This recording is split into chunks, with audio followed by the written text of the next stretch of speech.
Commençons votre revue de presse. Par quelle publication ? Par Libération. Et si Renault s'était fait rouler, c'est en une de Libération.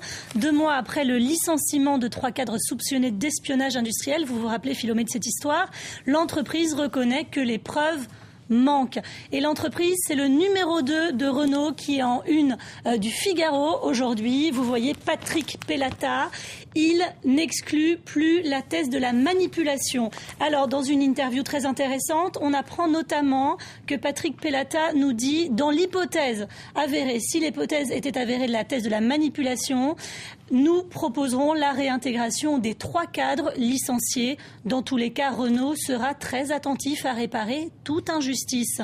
Il reconnaît également « Nous avons commis une erreur en n'impliquant pas la DCRI plus tôt ». La DCRI, qui est la Direction centrale du renseignement intérieur, les ex-renseignements généraux en France. Tout à fait. Pour rester sur cette histoire de Renault, un édito très intéressant dans les colonnes du quotidien économique Les Échos.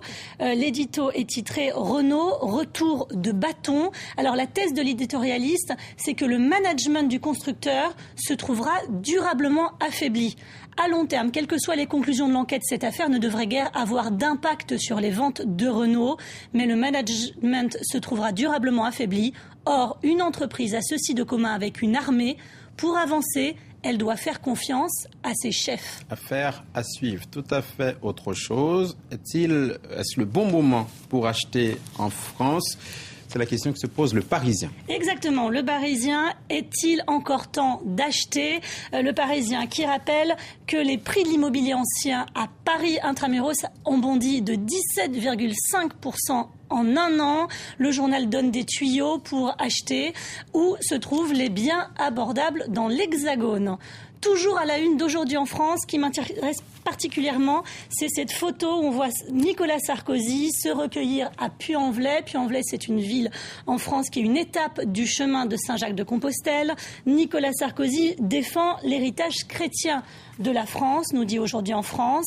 La Croix, le journal chrétien français, je suis allée voir dans La Croix, et pour La Croix, les propos tenus hier par le chef de l'État représentent une rupture par rapport à son prédécesseur Jacques Chirac, qui s'était opposé en 2004 à toute référence aux racines chrétiennes dans le projet de constitution européenne. Alors il faut savoir que ce déplacement de Nicolas Sarkozy hier s'inscrit en fait dans un contexte global, dans une relance du débat sur la place de l'islam en France, un débat sur la laïcité qui aura lieu en avril au sein de l'UMP. Et à ce propos, il y a une tribune très intéressante dans Le Monde d'aujourd'hui, une tribune d'un collectif, un collectif qui dit juste appel de musulmans français, des musulmans pas spécialement connus mais qui ont quelque chose à dire au chef de l'État. Selon eux, le débat sur l'islam en France est légitime. En revanche, le calendrier électoral et les termes de la campagne politique à venir risque de lui porter préjudice.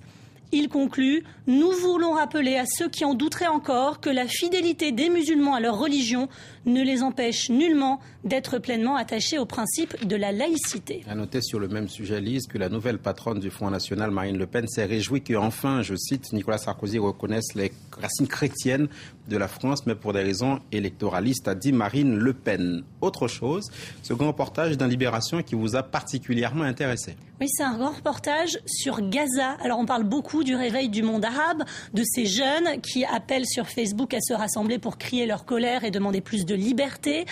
Libération nous propose une double page.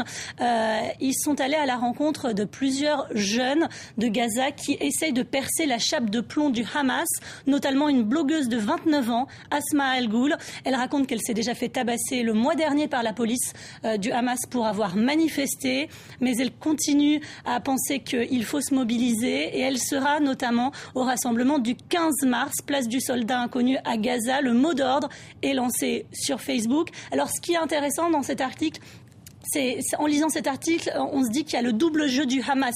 Le Hamas qui s'est réjoui des révolutions, et notamment de la révolution égyptienne et du rôle que pourra jouer les frères musulmans. On sait que le Hamas est très proche des frères musulmans. Mais ce qui est intéressant, c'est que le Hamas n'est pas prêt, lui, à laisser sa jeunesse manifester et crier sa colère. Rapidement, un mot sur le scandale Galliano dans les journaux. Tout à fait. Alors, ce qui m'a intéressé aujourd'hui, c'est sur le monde.fr, le site du monde.fr, une interview d'un professeur de marketing, Benoît Elbrun. Il nous dit, c'est un geste opportuniste de la part d'une marque opportuniste. Pour lui, le licenciement de Galliano, c'est un coup marketing pour Dior. Je crois que Dior veut retrouver une esthétique à long cours, chose qu'il était difficile de faire avec Galliano, qui changeait de style tous les ans. En fait, ils auraient utilisé ces accusations de racisme et de Galliano pour en fait en profiter. Il a vraiment tenu, tout à fait, mais pour vraiment en profiter, pour s'en débarrasser. Merci Lise Barcellini pour votre revue de presse. 7h18 à Paris, si vous venez de nous rejoindre, voici le rappel des